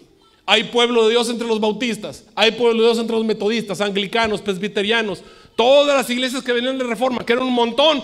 Allí había pueblo de Dios y no se iban a unir nunca. No se iban a unir nunca, pero el Señor hizo una trampa. Bueno, una trampa, dejó una arma, una herramienta. Dejó el libro de Daniel en una cápsula. En su momento la cápsula iba a explotar, ¡pum! Y los entendidos, mis ovejas que están en todos los rediles, van a oír mi voz y la van a conocer. Los impíos, que son cualquier persona que se han hecho llamar de mi nombre, la cizaña, no la va a entender. Pero el trigo, los entendidos lo van a entender. El pueblo de Dios que está esparcido lo va a entender. Se tiene que acabar el esparcimiento. ¿Te acuerdas? Tiene que venir el tiempo es la mitad de un tiempo, cuando se acabe el esparcimiento del escuadrón del pueblo santo. Están esparcidos, tiene que acabarse. ¿Y sabes qué pasó? El Señor le dijo a Juan lo que iba a pasar. Mira, Juan, el librito está abierto. Ven, cómelo. Apocalipsis 10, ¿te acuerdas? Ven y cómelo. Pero te advierto que cuando te lo comas, te vas a ver dulce en la boca. Va a estar bien sabroso, pero cuando te lo tragues, te va a amargar el vientre. Y Juan va y toma el librito y se lo come y le sabe dulce en la boca y se lo traga, pero cuando le va al estómago le empieza a doler, y cae al suelo y le duele el estómago, está tirado allí. Y entonces el ángel viene y lo toca y le dice: es necesario que te levantes, porque todavía tienes que profetizar a muchos pueblos, gentes, lenguas y reyes, porque se tiene que acabar el esparcimiento del escuadrón del pueblo santo. El pueblo santo está esparcido, tiene que acabarse. El pueblo santo está revuelto entre todas esas iglesias, tienen que salir de allí. Tienen que salir de allí. ¿Qué pasó justamente después del movimiento milerita? Estaban esperando la venida de Jesús. Habían comido el libro de Daniel y les había el dulce en la boca, pero Apocalipsis 10 nos había dicho que había una cosa con ese librito abierto: les iba a doler el estómago. El Señor no les había revelado el santuario todavía. Todo esto era un plan de Dios. Quiero que entiendas que el chasco no vino a la iglesia adventista, el chasco vino al movimiento milerita. ¿Y en dónde estaban los mileritas? ¿De qué parte eran las iglesias? ¿De qué parte eran? Entonces el chasco vino a todas las iglesias cristianas. El chasco fue de los bautistas, el chasco fue de los metodistas, anglicanos, presbiterianos. Ellos nunca lo han querido reconocer, pero el chasco vino a ellos. ¿Y a quiénes vino? A los piadosos de sus iglesias. Los impíos nunca lo entendieron. Los piadosos de sus iglesias son los que entendieron. Y a ellos vino el chasco. ¿Y qué pasó? Lo que pasó fue, los impíos se regocijaron porque Jesús no vino y expulsaron de sus iglesias a todos los mileritas. Y los expulsaron. Y de pronto, ahora sí que no hubieran, jamás se hubieran puesto de acuerdo. Pero cuando vino el chasco, todas las iglesias comenzaron a expulsarlos. Qué curioso. Expulsaron de sus iglesias a los entendidos. Sacaron a los piadosos, a los justos, a los piadosos, los sacaron de sus iglesias. Sálganse, sálganse, váyanse, váyanse. Y de pronto tenemos un montón de gente que ya no podían regresar a sus iglesias. Ya estaban sus primos, sus tíos, sus abuelitos, pero no eran piadosos, eran impíos. Y los habían expulsado. ¿Y sabes qué? Les hacía falta un profeta. Les hacía falta, porque no hará nada el Señor Jehová, dice Amós 3:7, sin que revele el secreto a sus siervos los profetas. No sabían qué hacer, necesitaban, no había en la Biblia nada que hacer, estaban todos, se reunían y no sabían qué hacer. Necesitaban que alguien tuviera visiones, que Dios les dijera: haz esto. Y el Señor se le aparece por ahí a un hombre llamado Hasenfos, y a otro, ¿no? También a los dos, y les da las visiones. Y no, yo no quiero ir. No, les da miedo. Hasta que finalmente encuentra una muchachita, 17 años, llamada Helena Goldharmon. Y le dice, le da la visión. Y Helena Goldharmon estuvo dispuesta a tomar la comisión de salir y comenzar ¿qué es lo que vio? ¿Cuál fue la primera visión? Te voy a decir cuál fue la visión. Vio un grupo de personas que iban caminando, Jesús adelante y ellos detrás de Jesús, caminando detrás de Jesús y todos detrás de Jesús. Y los vio con nombre y apellido. Ese hermano es bautista y el que viene detrás es metodista, y ese que viene atrás, metodista, anglicano, presbiteriano, anabaptista, y ese que viene allí es unitario, y ese que viene allí es anglicano, episcopales, y mira, católicos y de todas las religiones, y los vio y todos van caminando detrás de Jesús. Y de eso se trataba, era un camino en el que venían detrás de Jesús. ¿Cuál era el motivo de la visión? El motivo de la visión era hacerle entender: uníos. Era la manera de decir el Señor: todos son mi pueblo, tienen diferentes doctrinas. Cuando se encontraban en la calle se ponían a discutir doctrina, se ponían a pelearse unos con otros porque eran de diferentes iglesias y tenían diferentes doctrinas y creían que el otro estaba perdido porque creía mal. Pero ahora el Señor les muestra que eran el pueblo de Dios, que eran escogidos, que eran sus ovejas que estaban perdidas en otros rediles y que tenían que seguirlo. Y no se les hubiera ocurrido si no hubiera tenido una visión.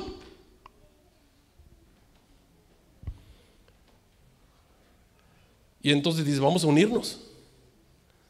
Y se empiezan a reunir. Y por 40 años, más de 40 años, ese grupo de personas que venían de diferentes iglesias, ¿sabes qué hicieron? Se pusieron a colar la doctrina. Se pusieron a discutir las doctrinas. Dijeron: ¿sabes qué? Si somos el pueblo de Dios, hermano, tú y yo somos el pueblo de Dios. Pero yo digo que cuando te mueres te conviertes en Gasparín. Yo te decía: no, cuando te mueres nada sabes. Yo te lo decía: y cuando te vas a bautizar te puedo echar agüita en la cabeza y te puedes bautizar de bebé. No, tienes que estar adulto, o tienes que ser, por lo menos que tienes que entender, y te tienen que meter en el agua. Y se pusieron a discutir doctrinas, y fueron rechazando. No lo hubieran hecho si no se hubiera ocurrido lo que ocurrió. Por eso es que tú ves los primeros mileritas, creían todas las doctrinas erradas de las demás iglesias, las tenían los primeros adventistas, las tenían. Pero durante todo ese tiempo se iban, discutían hasta altas horas de la noche, se iban a la casa a calmarse y regresaban sabiendo que la persona con la que se estaban peleando era un hijo de Dios y que alguno de los dos estaba equivocado y el otro tenía razón. Y fuimos sacando las preciosas verdades y fuimos sacando las mentiras y las falsedades que traían de las demás iglesias. Y fue surgiendo una iglesia.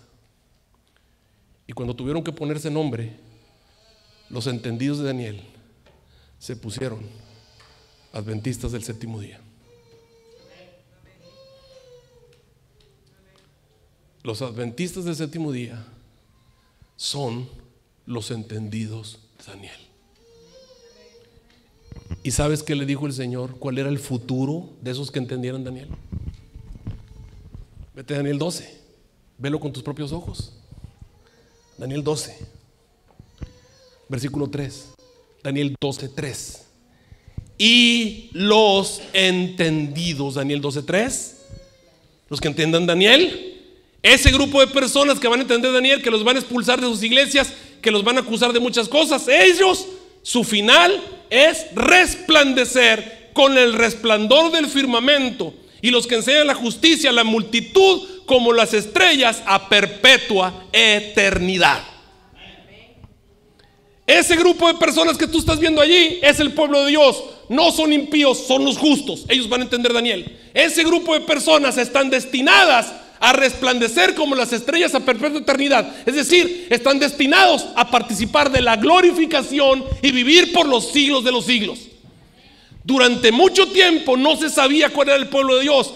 Llegó el momento en que el pueblo de Dios se separó, una apostasía separó al pueblo de Dios.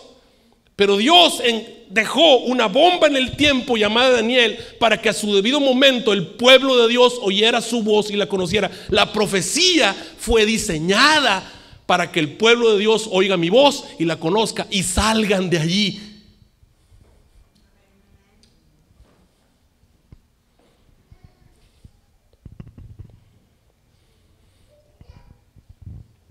Pero la misión del pueblo de Dios también quedó establecida en Apocalipsis 10. El Señor le dijo: mira Daniel, mira Juan, es necesario que te levantes del dolor que tienes en el vientre, levántate, tienes que profetizar a muchos pueblos, gentes, lenguas y reyes. A todos. Y cuando se acabe el esparcimiento del escuadrón del pueblo santo, porque eso no se ha acabado, todavía hay escuadrón del pueblo santo esparcido en las demás iglesias, entonces se levanta Miguel. Comienza el tiempo de angustia que nunca ha habido. Es libertado tu pueblo. Los que duermen en el polvo de la tierra son despertados, unos para vida eterna, otros para vergüenza y confusión perpetua. Y los entendidos, los que entendieron Daniel, resplandecen como las estrellas a perpetua eternidad. Ya se cumplió el tiempo de tiempos y medio de un tiempo, pero falta la segunda parte, que es acabar el esparcimiento del escuadrón del pueblo santo. Por eso San Mateo 24:14, y será predicado este evangelio del reino por testimonio a todos los gentiles, a toda nación, tribu, lengua y pueblo, y entonces se levanta Miguel, viene el fin.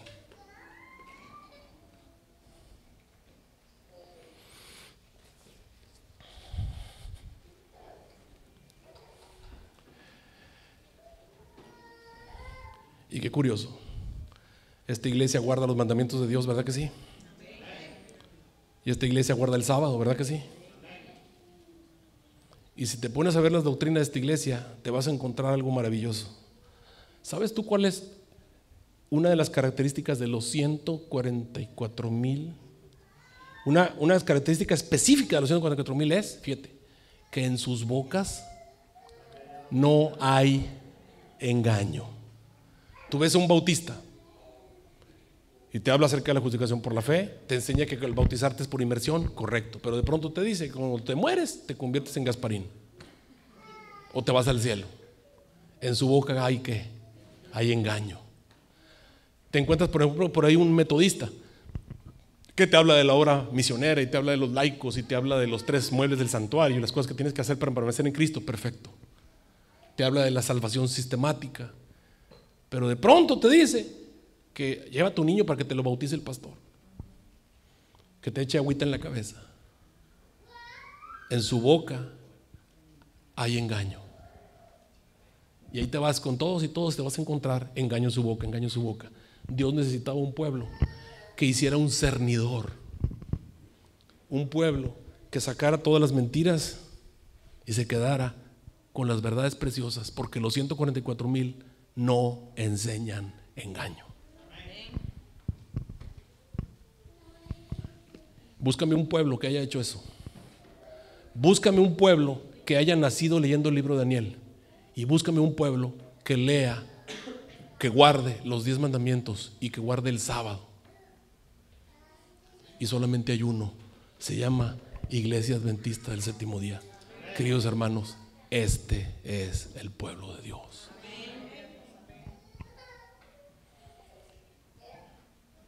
Y por si fuera poco, Dios les dio un profeta. Y hay otras cosas que te podría decir, pero esta noche quiero hacerte un llamado especial, porque estamos en guerra. Tengo sonido, ¿verdad? Pónganme el sonido, por favor.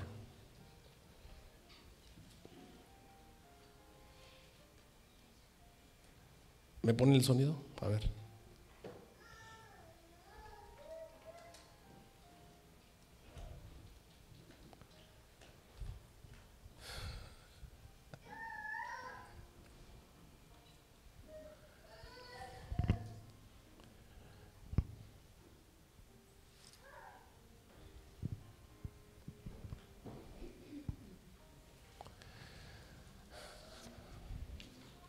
A ver.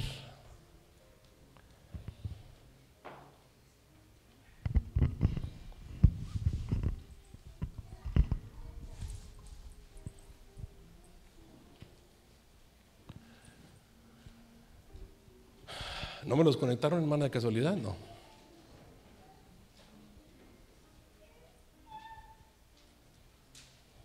No se ve bien. Es allá.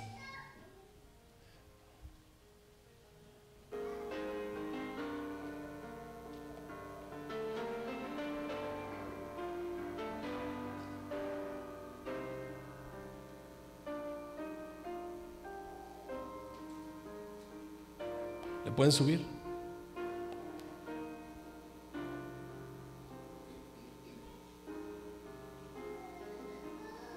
¿Le subo yo? Me cortaron el volumen aquí. Bueno. Yo sé.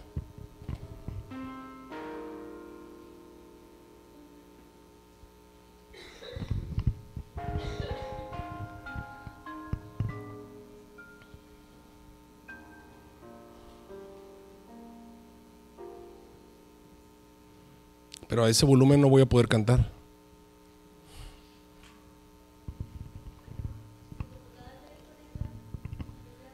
Ay, hermana, si no estuviera bien, ahí está, mira.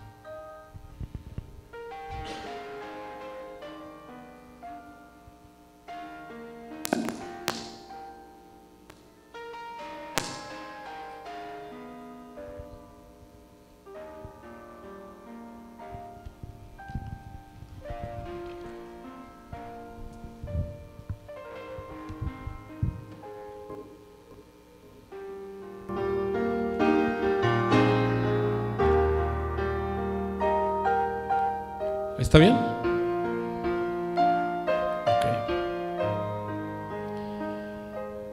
Queridos hermanos, Dios necesita personas que estén dispuestas a servirle. Apocalipsis 10 es un llamado. Es necesario que te levantes y profetices a muchos pueblos, gentes, lenguas y reyes. Necesitamos una iglesia que esté dispuesta a compartir el mensaje con otros, que esté dispuesta a decirles a otros las cosas que ha entendido y que ha oído. Yo quiero hacer un llamado doble esta noche. Este lado es para todos los miembros de iglesia que esta noche le quieren decir al Señor: Señor, enséñame lo que tengo que hacer y dame el valor para cumplir con mi misión. Me quiero mantener en esta iglesia y cumplir con la misión por la cual me llamaste. Ahora entiendes que tú eres parte de un movimiento proféticamente predicho, con una misión especial. Hay que acabar el esparcimiento del escuadrón del pueblo santo. Dios te está llamando, así como llamó Guillermo Miller. Ve, dilo, cuéntaselos, dilo al mundo. No te quedes con él. Si tú quieres decirle al Señor esta noche: Señor, yo voy a compartir con otros lo que sé, te vas a poner de pie y vas a venir aquí al frente. Y este lado es para aquellos que tal vez todavía no son parte del movimiento, no físicamente, pero sí espiritualmente. Tal vez no se han bautizado aún, pero que esta noche le quieren decir al Señor: Señor, yo quiero ser parte de los redimidos, yo quiero ser parte de los entendidos, yo también me quiero unir. Ten misericordia de mí, déjame orar por ti esta noche. Esta noche decídete por el Señor. El día es hoy, este es el día en que tienes que tomar esa decisión. Este lugar es para ti, déjame orar por ti. Si tú estás al lado de alguien que tiene que venir de este lado, dile: yo voy contigo para que no vayas solo, yo paso contigo. Y yo, mientras canto este himno, vengan aquí a ponerse al lado del Señor Jesús y a decirle: Señor Jesús, yo necesito que hagas un milagro en mí. Yo necesito que me des poder, necesito que me des gracia. Yo quiero ser parte de tu pueblo y quiero cumplir con mi misión. Esta noche yo me decido. Esta noche yo me entrego completamente a ti. Así que mientras canto este himno, tú deja tu asiento y ven aquí delante del Señor. Toma una decisión. Ven y dile al Señor: mi vida es tuya. Hoy te digo que quiero ser parte de tu pueblo.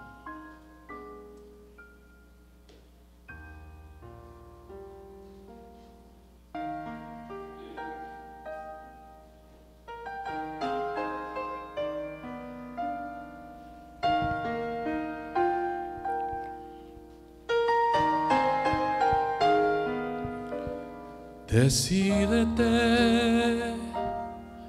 por el Señor, escucha hoy, te llama a ti, no tardes más tu decisión, tú dirás sí o no.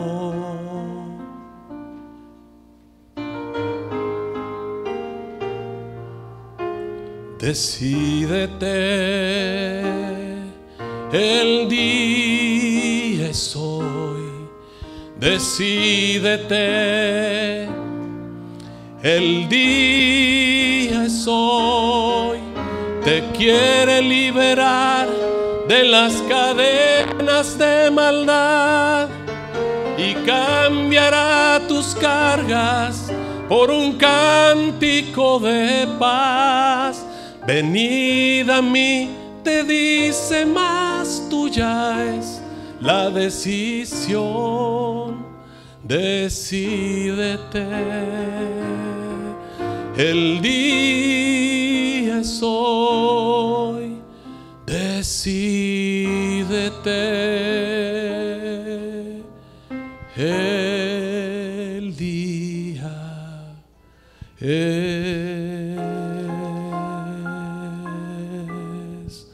hoy.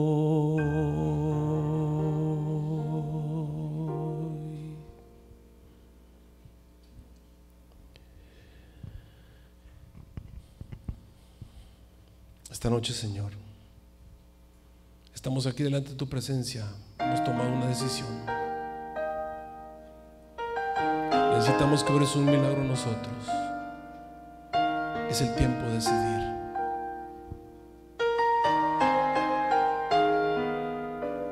Decídete por el Señor. Escucha hoy, te llama a ti. No te quedes ahí sufriendo. No tardes más tu decisión. Tú dirás sí Es hoy el día. Tienes que tomar decisiones hoy. Decídete, el día es hoy. Decídete, el día es hoy. Te quiere liberar de las cadenas de maldad y cambiará tus cargas por un cántico de paz. Venid a mí, te dice, más tuya es la decisión. Decídete, el día es hoy. Decídete,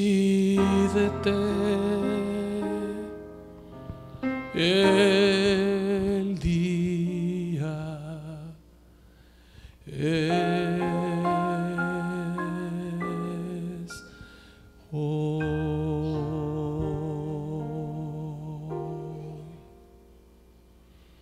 Así que, Señor, nos hemos puesto de pie y aquí delante de tu presencia queremos suplicarte que obres un milagro en nosotros. Pongo especialmente en tus manos a aquellos que están aquí a la derecha. Ellos quieren sellar su pacto contigo, estar anotados en el libro de la vida. Señor, alcánzalos, que un ángel poderoso los cuide y que ese testimonio de fe que se ha expresado públicamente quede anotado en el libro de la vida. Pongo en tus manos a los que están en el valle de la decisión, que tal vez es por temor o tal vez por miedo. Yo sé que los estás llamando, los estás tocando. Este es el pueblo de Dios. Tú los estás llamando. Oh Señor, ten paciencia para con ellos todavía. Y pongo en tus manos a los que ya hemos hecho un pacto contigo. Nos hemos puesto de pie para pedirte que obres un milagro. Ten misericordia, ayúdanos, oh Señor. Enséñanos a cumplir con nuestra parte. Ayúdanos a escuchar tu voz, que nos diste el camino. Esto es lo que tienes que hacer. Y ayúdanos a tener la determinación y el valor para cumplir con nuestra misión, para que muy pronto se acabe el esparcimiento del escuadrón del pueblo santo y tú puedas venir. Hay tiempos de crisis delante de nosotros, pero hoy aquí estamos delante de tu presencia y nos ponemos en tus manos, en el nombre de Cristo Jesús. Amén.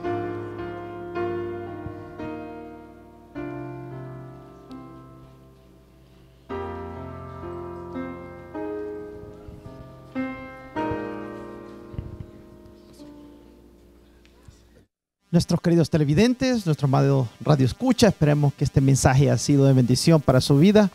Esperemos que en esta noche usted haya disfrutado de este maravilloso mensaje y que la paz de Dios haya sido con ustedes. Hermana, hemos aprendido esta noche acerca de un mensaje poderoso de Daniel y el libro de Apocalipsis. Sí, hemos aprendido muchísimo, aparte de las bestias, de los entendidos que entendieron el libro de Daniel. No lo entendieron porque sean inteligentes, sino porque el libro ya estaba abierto. Y como le dice la palabra de Dios, van a entender los entendidos. Los impíos no lo van a entender porque solamente Dios sabe, pero esperamos que todos ustedes hayan disfrutado el tema. Nosotros lo disfrutamos, aprendimos nuevamente muchísimo más, aparte de lo de las bestias. Esperamos que lo hayan disfrutado. Así es, esperemos de que lo que no haya podido quedar claro, que el pastor no haya podido explicarle, que el Espíritu Santo se lo aclare, mi querido televidente. Pídale a Dios la dirección para que usted pueda entender realmente lo que Dios tiene para usted, porque recuerde que la palabra de Dios termina diciendo que solo los entendidos podrán estar en el reino de los cielos. Amén. Les damos las gracias a todos los que estuvieron en contacto con nosotros, todos los que nos vieron por Facebook, por YouTube. Muchísimas gracias por su apoyo, muchísimas gracias por compartir y sigan compartiendo, que este tema, estas maravillosas palabras que Dios ha inspirado al pastor no solo son para nosotros, son para todo el mundo, toda lengua, todas las personas que necesitan saber de Cristo Jesús y más que nada del tiempo final. Amén. Así es que bíblicamente estamos viviendo el tiempo del fin, así es que Esperamos que usted siga en sintonía nuestra. Les invitamos para que el día de mañana, a partir de las 7:30, hermano, estamos aquí nuevamente en esta iglesia de Mezquita. Amén. No, los esperamos nuevamente, hermano. Muchísimas gracias. Le damos las gracias al pastor y a todos los que nuevamente estuvieron con nosotros, apoyándonos y disfrutando el tema que Dios ha inspirado para todas las personas entendidas. Amén. Así que en nombre de nuestro Señor Jesucristo, en nombre de El Último Mensaje Radio, El Último Mensaje TV y de estos sus servidores, Cedil Caballero, les decimos hasta mañana, si Dios así lo permite. Que Dios los bendiga. Se despide de la hermana Angélica Caballero.